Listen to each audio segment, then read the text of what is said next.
This episode is brought to you by Netflix. Everyone is telling her she dreamt it, but in The Woman in Cabin 10, Lo Blacklock is determined to uncover the truth. In the gripping new thriller coming to Netflix October 10th, Keira Knightley plays a journalist aboard a luxury yacht who witnesses a crime she can't unsee. Adapted from Ruth Ware's best-selling novel, directed by Simon Stone. Watch The Woman in Cabin 10, only on Netflix on October 10th.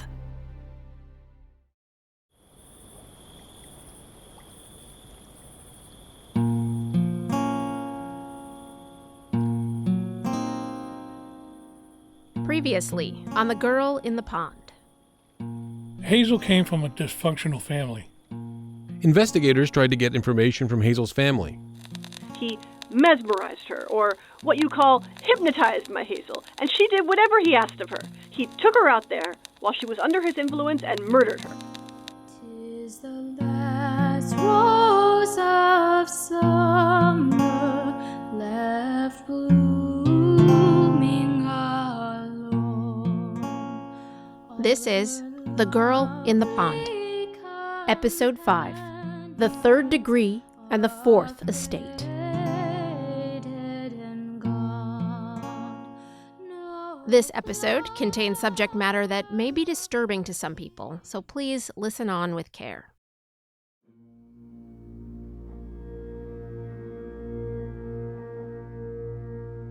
About a week after Hazel Drew's body was found, Rensselaer County District Attorney Jarvis O'Brien arrived at his office to a surprise.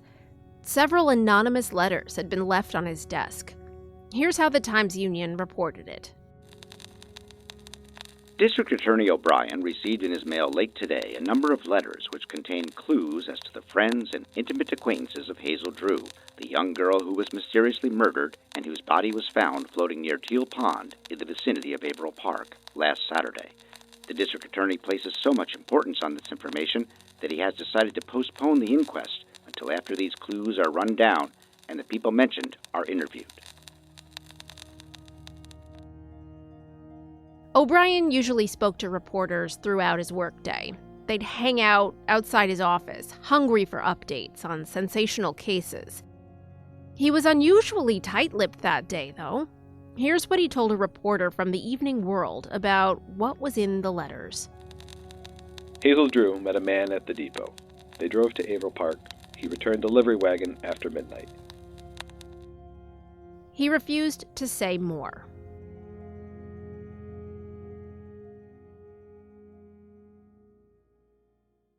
O'Brien was 44 years old when Hazel Drew's case landed in his lap. He was refined, educated, handsome, whip-smart, a Troy Republican star. He was in his second term as Rensselaer County District Attorney. He was campaigning for his third. The elections were coming up in November. The Drew case was high profile. It was in papers all over the country, and the press were merciless. They wanted every detail. He stood to lose a lot if he couldn't crack this one. But solving a crime like this wasn't so easy back then. Not that it's easy today by any stretch. But in the early 20th century, law and order was a very different operation. Okay, it's really hard to generalize about the state of criminal investigation in the first decade of the 20th century. That's Professor Richard Ham.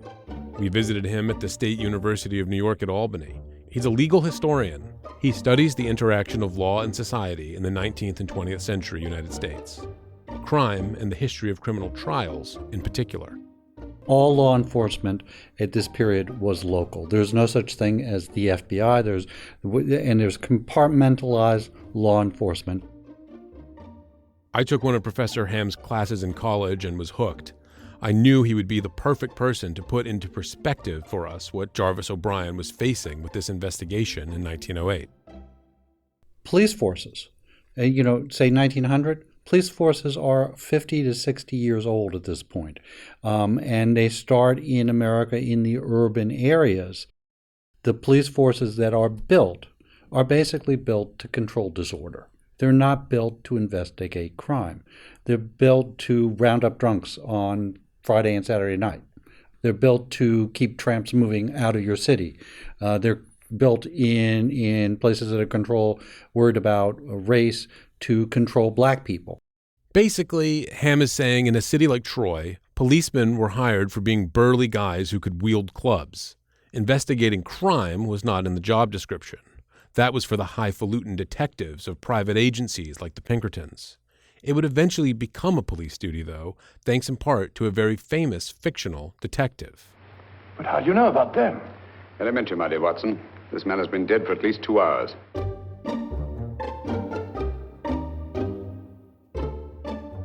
You know, you're talking about the time that Sherlock Holmes is hot, and they think, you know, that the police forces should be able to do that. Police forces have virtually nobody who can do those sorts of things. And so most crimes are solved by there is an eyewitness, and when there isn't an eyewitness, you have a lot of problems.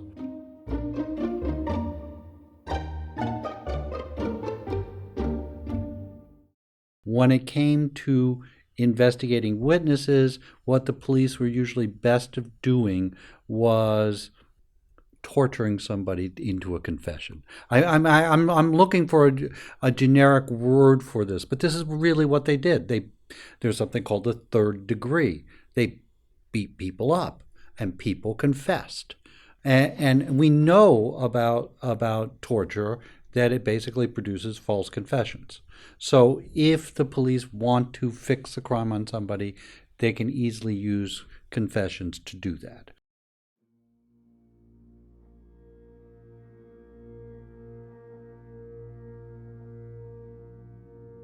O'Brien had already all but fingered a number of potential suspects at this point that may have been ripe for this sort of treatment. There was Frank Smith, the simple farmhand, who said he saw Hazel Drew near Teal's Pond the night she was believed to have been murdered. There was also Hazel's gruff uncle William Taylor, who lived near the pond, and the tight-lipped Aunt Minnie they believed was hiding something about Hazel. But here's the thing, there never was a confession in the Hazel Drew case, forced or otherwise. There was never an arrest. There was never even an official suspect.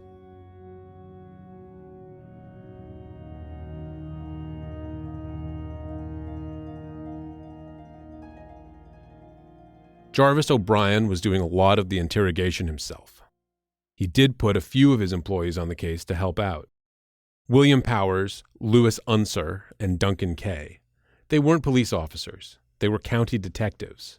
All three of them were also quite active in Troy Republican politics. Here's where things get a little complicated, because the investigative procedures they use don't directly translate into today's typical processes. When you look at the investigation of crime, you know, we're very used to a much more bureaucratic function of it. There are many ways to bring a person to law for a homicide. You could have a coroner's inquest. You could have a preliminary hearing. You could have both. You could have a grand jury indictment, and you could even have the district attorney, and this is all by 1900, you could have a district attorney bring an information, just bring a charge against somebody without even using a grand jury. You would use those other things to try to ferret out information often, or to build a public opinion against a defendant. So it's not surprising that the district attorney's office is in charge. They quickly get in charge of lots of homicides that generate publicity.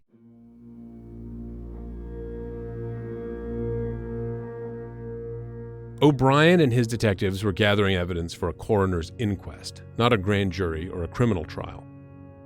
A coroner's job is to determine a cause of death. That was the same back then as it is today, and as Richard Ham would tell you, one of the earliest jobs in what would eventually become the American conception of law enforcement. The three doctors who did the autopsy on Hazel Drew's body said she was killed by blunt force trauma to the back of the head. But they couldn't determine what the blunt force trauma was. It could have been an accident. She was walking by the pond and tripped over her skirts and hit her head on a rock. Or someone she was with accidentally knocked her over onto the rock. The possibility of suicide wasn't out of the question either. Or it could have been a crime, as in someone hit her with something or knocked her down on purpose. If a coroner officially determined the death a murder, then you'd have to find a killer. But if it was ruled an accident, or a suicide, maybe this case wouldn't be so hard to solve or to brush aside. The truth of the matter is the police in the early 20th century were hopelessly corrupt. Policemen did function essentially as bagmen for political urban machines. They collected the bribe money. They collected it for themselves, but they collected it for higher-ups too. Jarvis O'Brien was never tied to any corruption, but he was a star in a political machine that, like many at the time, had corruption within its ranks. So maybe he wasn't doing anything nefarious, but that didn't mean everyone else working with him or under him was a completely upstanding public servant. A lot of the theories about what happened center on the political machine in Troy, and was the DA so plugged into that the course of this investigation was affected by corruption? We know political machines were by definition corrupt, and they were certainly not beyond violence, but planning and orchestrating like a murder or covering up a murder, was that beyond the pale even for a political machine? It's not impossible. It's not impossible to rule out. It's not impossible to rule out, but it seems very unlikely. That's how I would characterize it.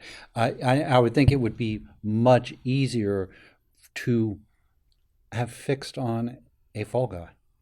So if you actually had a pre-planned murder that the DA is in on and knows about, it would be much easier to find the usual suspect and fix the crime on them. And that's often how many crimes are solved in this period.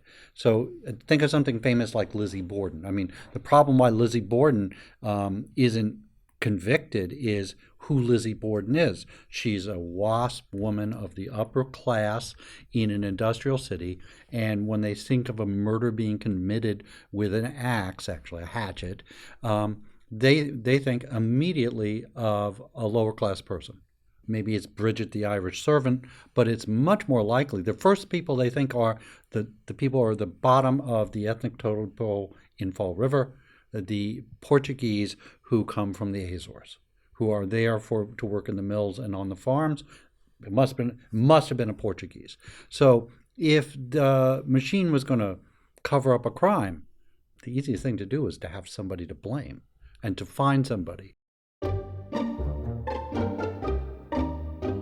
The media certainly would have welcomed someone to blame for this murder. As we mentioned in episode 2, it was the age of yellow journalism. If it bled, it led.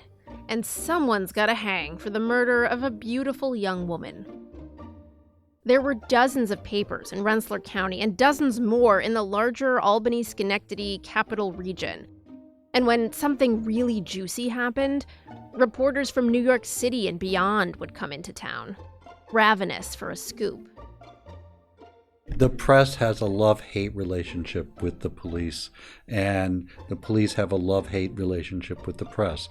And I think the classic way to understand that is think of all those kind of movies about pressmen in that you see black and white movies of how the press, they want to get the confession of the murderer, and they'll hide the murderer from the policeman.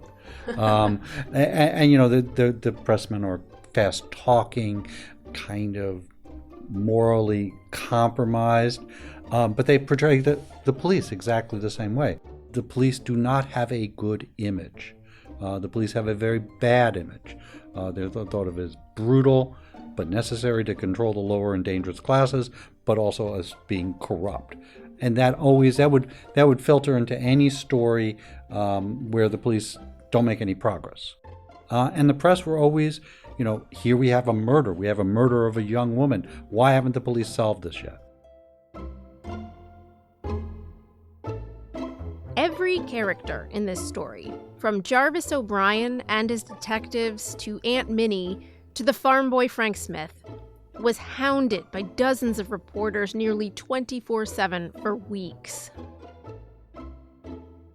In the books that we've read, in the newspaper articles that we've read, it seemed like the press really drove the story forward for the DA. And the DA was like, holding meetings every day, like twice a day. Like he would go outside and talk to reporters and say, this is what's happening. But like so much more than today. You couldn't come or go from the Rensselaer County courthouse where their offices were without being mobbed by press. And that wasn't just the district attorney. It was witnesses who were being questioned and so forth. I mean, how often was it that in that period the press was getting ahead of the story? It's really common for reporters to be breaking stories and finding evidence. You have to understand that there were so many newspapers.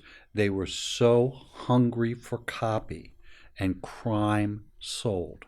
Yes, they have all these features that they also have put into the newspapers. They've put in comics, they've put in a woman's section, they have the society pages, they have sports. But what sold and what would sell extras, and extras would be an extra edition printed, and that means money, because somebody was buying 2 papers that day instead of just one, is crime. And they didn't have any fidelity for the truth. They would print anything and then easily retract it. The reporters were relentless, intrusive, rude, unethical. Everything that we try very hard not to be as journalists today, I swear. But the press of 1908, they got their stories by hook or by crook. They weren't always factual. They were full of unproven theories and assumptions, often with no actual facts or sources to back them up. But they're literally the only things we have to go on. Sometimes the first draft of history is really the only draft of history, and the only existing records of the case we have left to help solve this cold case are from old newspapers. We spent months tracking down and studying dozens of articles from dozens of papers that covered the story in July of 1908. Many of them were poorly preserved, torn, blurry, in some cases impossible to decipher. We, of course, started with the Times-Union, which covered the case extensively. We also tracked down digital archives of papers like the New York World, the New York Daily Tribune, and the New York American that covered it. Local papers did too, like the Albany Argus and the Cohoes Republican. We even found mentions of Hazel's case in publications as distant as the St. Louis Post-Dispatch, the San Antonio Light, and the Los Angeles Express. But not every newspaper archive is digitized. We also spent hours at the Troy Public Library squinting at microfiche copies of old articles in the Troy Record. There are a few physical copies there too, but they were so tattered that we were afraid they'd turn to dust if we actually touched the pages. The city's library system lacks the funds and the infrastructure for the temperature-controlled, acid-free storage that's required to preserve centuries-old publications. Now, that's not unique to Troy, of course. A lot of newspapers have been lost to time that way.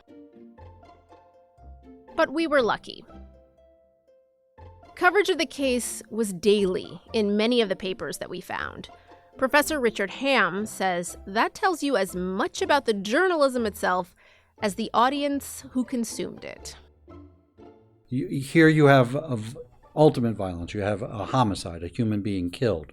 It grabs more headlines when it's somebody that the mainstream society can call sympathetic. If we go just down to Atlanta and we go to 1913, just 5-6 years beyond your crime, Atlanta had 14 African-American women killed with virtually no investigation. But when a white working-class girl is killed in a factory, the press goes into overdrive and the police respond. It's like white missing woman syndrome today. There was that then. I really keyed in on the missing white woman syndrome thing because it just made me think. I'm like, well, okay, so were there any, women of color who were murdered at that time that just never got any attention? I don't know if we'll ever know that, if we'll ever find out. Yeah, but the answer is yes. Yeah. There were. We right. know that. Yeah. And where you can find that is in actually the African-American press. A topic for season 2, perhaps. Anyway, we scanned the archives, hyper-focused on stories about Hazel Drew. But we couldn't help glancing at some of the other headlines next to them. Any mention of black people was only in stories about lynchings. Mentions of immigrants were often only associated with crimes that they were accused of committing. And white women, well, they were either in the society pages as paragons of virtue, or they were the unfortunate victims of assault that was usually painted as their own fault. Hazel Drew falls into the latter category, of course. As we discussed in earlier episodes, the idea that she had to be up to no good to get herself murdered is a pervasive theme in the news coverage.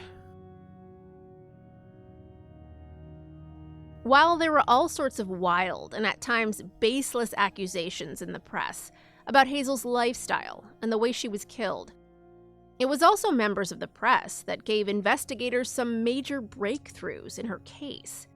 They found critical evidence the police missed. We talked about that a little bit in the previous episode, when a reporter found Hazel's glasses in the brush by the pond. And there's much more where that came from. Journalism was probably more professional than police. I mean, there's no police training schools that exist at this point, but there are journalism schools at this point, and they are trying to develop standards. But it's a competition against the financial incentives. We're going to take a short break. We'll be right back.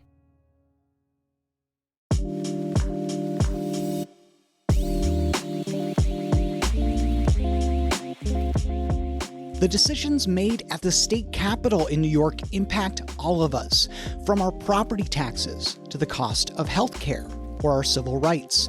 It's all really complicated, but I'm here to help you sort through it. I'm Dan Clark, author of the Capitol Confidential newsletter from the Times-Union. Find that at capitalconfidential.com. That's capital with an O. capitalconfidential.com. See you there.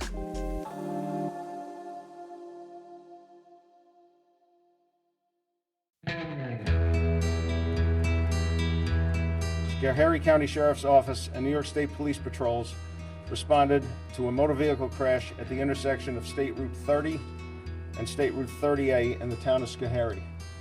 The limo crash that killed 20 people in upstate New York on October 6, 2018 is one of the deadliest ground transportation disasters in U.S. history. Things should have never been on the road to begin with. How the hell did this happen? The owner of the limousine company was a former FBI informant. Well, this was certainly one of the most egregious cases of intentional disregard for human life. It's a story of tragedy and loss, of negligence and consequence. But more than anything else, it's a story of catastrophic failure. We just want the truth to come out.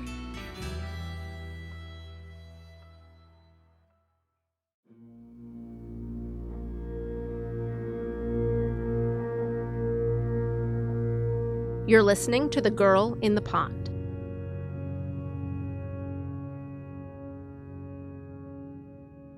We know Jarvis O'Brien and his crew of county detectives never solved the case. That's not a spoiler. We said that from the very start. But they did make some major headway in their investigation. Enough that we can form what we believe are credible theories about what happened to Hazel Drew that night in July of 1908. Let's rewind back to the early days, before Jarvis O'Brien found anonymous letters on his desk that we mentioned earlier in this episode. Hazel's parents told O'Brien during their interrogation that a trunk of their daughter's belongings showed up at their house in South Troy on Monday, July 6th, the afternoon before she was believed to have been murdered. They had not been expecting it. It was shipped from the house of Hazel's employer, RPI professor E.R. Carey. Detectives questioned Carey's wife. She told them Hazel had returned from time off for the 4th of July weekend on a Monday morning, July 6th. She asked Hazel to do the laundry. Hazel refused. Then she quit on the spot. The Careys couldn't say why. Hazel didn't give a reason. Mrs. Carey gave Hazel the final $4.50 in wages she was due, and then Hazel left their house around 10 a.m. Her trunk was picked up later that afternoon by the Westcott Express Company. Investigators also found crumpled up drafts of letters Hazel had written in the trash at the Careys' house, Mark Marshall thought that was a really interesting find. Well, what the investigators found in a wastepaper basket in Carrie's home where she stayed, they found letters that were written to other people that they received, but she had copies of the letters in a trash bin, written in pencil. And it seemed to them that she would write the letters out first to make corrections, and then do a final copy and mail them out. For investigators, that discovery was a jackpot. Letters in Hazel's handwriting may reveal her killer. But they missed something when they searched the Carries, something big that a reporter found instead.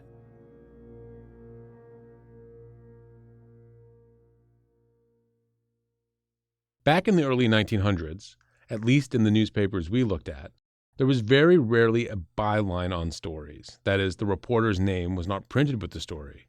They were, for all intents and purposes, written anonymously. We would never dream of that today. Our names are on everything. No, we wouldn't. Although The Economist is not bylined. That's just their style. The Economist and The Onion. The Onion, yes. Very factual, yes.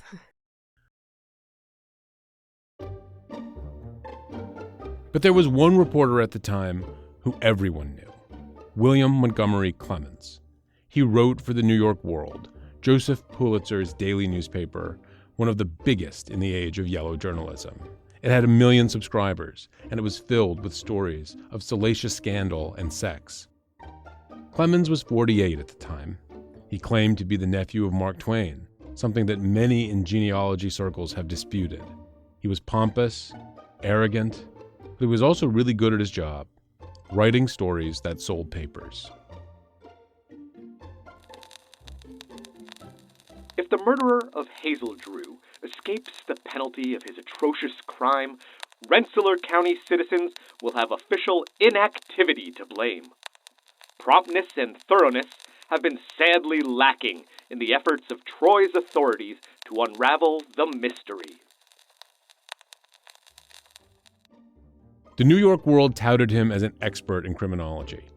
He claimed to have solved the decades-old murder mystery of pretty cigar girl Mary Cecilia Rogers before Edgar Allan Poe did in his famous poem The Mystery of Marie Roget. He also claimed to have solved a murder very similar to Hazel's case in Harrison, New Jersey, earlier in 1908. With so much attention on Hazel's case, it's not surprising that Clemens took a huge interest in it. He came up from New York to Troy, certain that he could solve this impossible case himself. Hundreds of theories have been exploited and exploded, and from Troy to Taborton, 15 miles, crowds of detectives have labored vainly, day and night, to find a leading clue to the tragedy.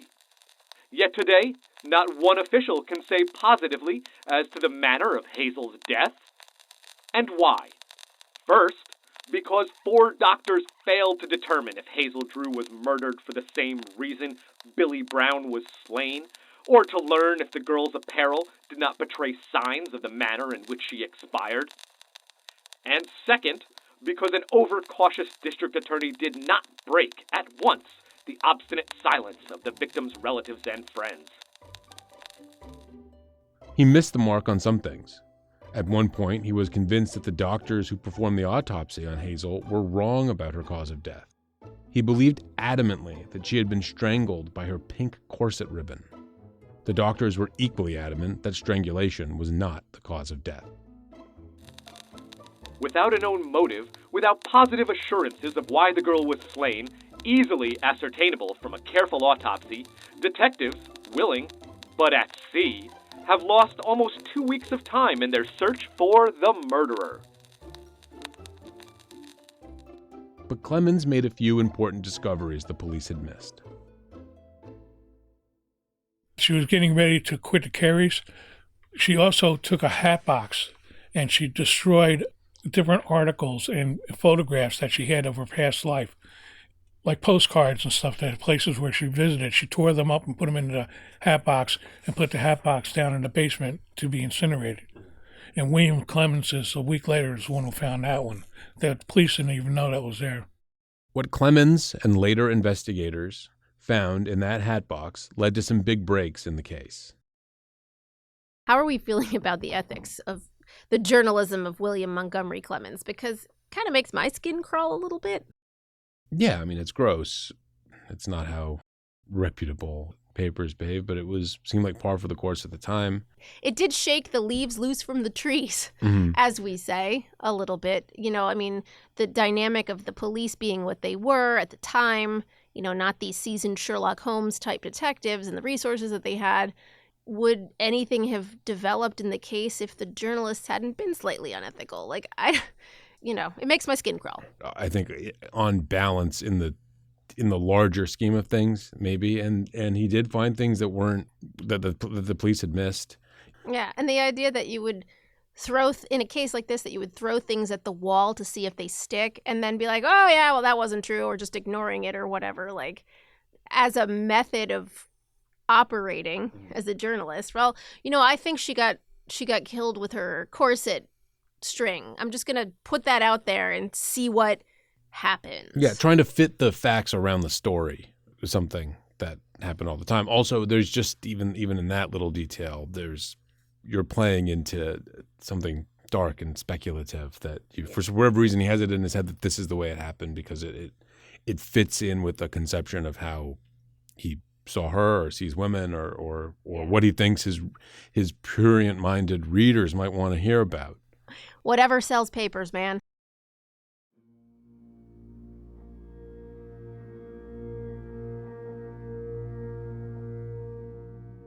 On July 16, 1908, almost a week after Hazel's body was discovered, Rensselaer County offered a $1,000 reward for any information on the case. That would be about $33,000 today. And at that point, they still only had a few persons of interest. Frank Smith and William Taylor, and two men that Aunt Minnie supposedly gave up under the interrogation that broke her, they were all still on it. Jarvis O'Brien, however, never leaked those names, so we don't actually know who they were. Investigators did not seem to entertain any of Hazel's mother's theory that we talked about in the last episode about a wealthy hypnotist who bewitched her daughter and then murdered her. None of her wealthy employers, Thomas Hislop, John Tupper, and E.R. Carey, were even considered. At least there was no mention of that from either investigators or the press. But there are a lot of other characters in this story. We haven't even scratched the surface on this podcast. We have a murder board in our office. If you've ever watched anything like Only Murders in the Building or listened to any other true crime podcasts, you're familiar with what a murder board is. Ours has more than 60 names on it, and we can't talk to a single one of those people. Why? Because they're all long dead. And right now the task of finding Hazel Drew's killer feels complex and convoluted, nonlinear, two-dimensional, unsolvable. Was that how Jarvis O'Brien was feeling at that point too? Richard Ham says that's possible. When we think about this investigation, it is remarkable that they really don't try to railroad somebody. And I think that does speak to the integrity of these investigators, that they're honestly trying to solve the crime. They just don't have the tools to do it. This is in many ways beyond what they're usually doing, and it's also very difficult. It does speak to their maybe integrity that they actually don't take, what's his name, Frank Smith, is that the dumb farm ham? Yeah. That they don't fix on Frank Smith and railroad him. It does say a lot that they're not railroading someone, but is it due to integrity? Maybe. We're willing to believe that. But there are other possibilities that occur to us. Were they not pointing the finger at anyone because it would be easier to brush the case under the rug that way? Maybe casting public suspicion on someone would draw more attention than they wanted on the case. A potential suspect could hire a talented defense attorney who might be able to put the entire Troy political machine on trial in the press before charges were even filed. Or maybe they were hoping that by going the route of a coroner's inquest, they may have been able to say, well, it wasn't murder, so why do we even have to care about this anymore? And for the press's part, why weren't they asking these questions back then? Were they blinded by their hunger for a salacious story that sells papers? Or were they victims of their own biases? We just don't have anything concrete to go on here. It's so frustrating. There are some days when we wanted to throw our hands up and scrap this whole damn podcast project. How can we possibly find answers to any of these questions if everyone involved is dead and there's nothing left but somewhat unreliable accounts in the papers? But we didn't abandon it. We're still here. Because the more we learned about the case from folks like Mark Marshall, Bob Moore, and Kathy Sheehan, and the more we dove into these old newspapers, the more red strings we discovered. And we started making real connections using those strings on our murder board. Professor Ham has a slightly different perspective, a historian's perspective, about why it's important to keep plugging here. A murder committed over a century ago that's not solved. What relevance can it have to us today? Well, first of all, it opens up a window into the past. It really allows you to see that the past was a different country and they did things differently there. It really tells us about things about how the society was structured, how the government worked, what really mattered to people in those times. And here, some of those things are things that still matter to us today. A woman has gone missing. A white woman has gone missing. There might be some sort of sexual hanky-panky involved. There might be political connections, undercurrents in our own society that were also undercurrents in their society more than a century ago, and thus makes us pay attention and say, oh, this is interesting. I want to know more about this.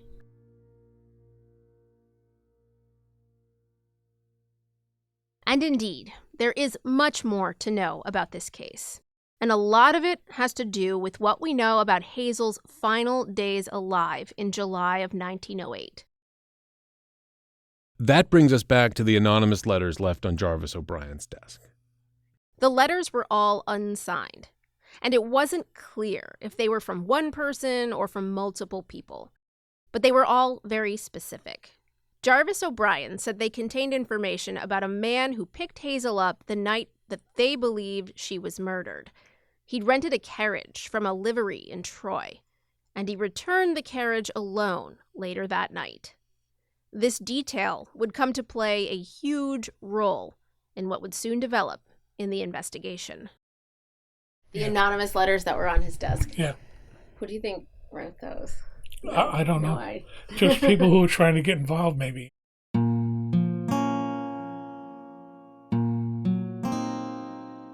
Next time on The Girl in the Pond, we'll trace Hazel's many movements in the days before her body was found.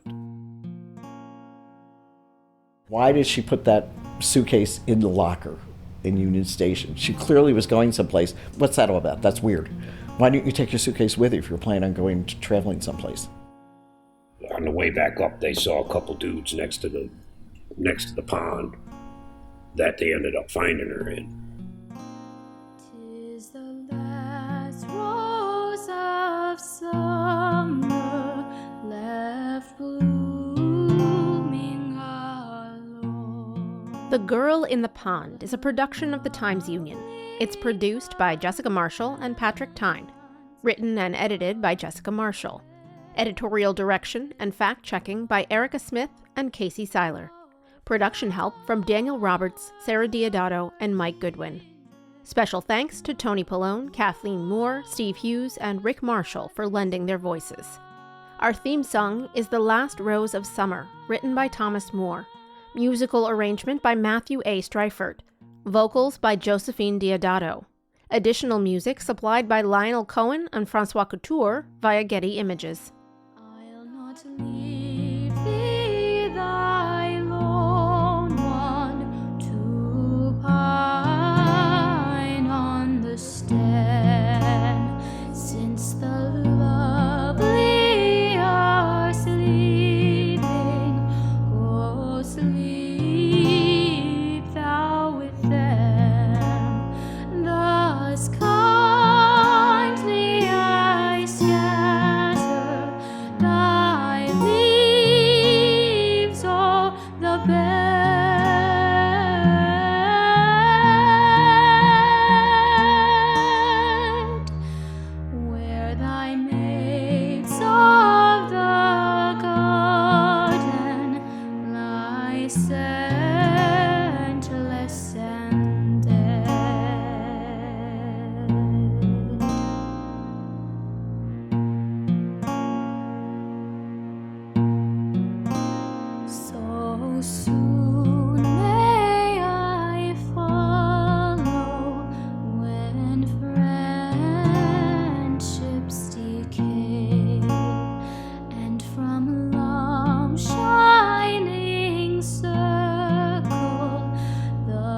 the gems drop away when true hearts lie withered and fond ones are flown.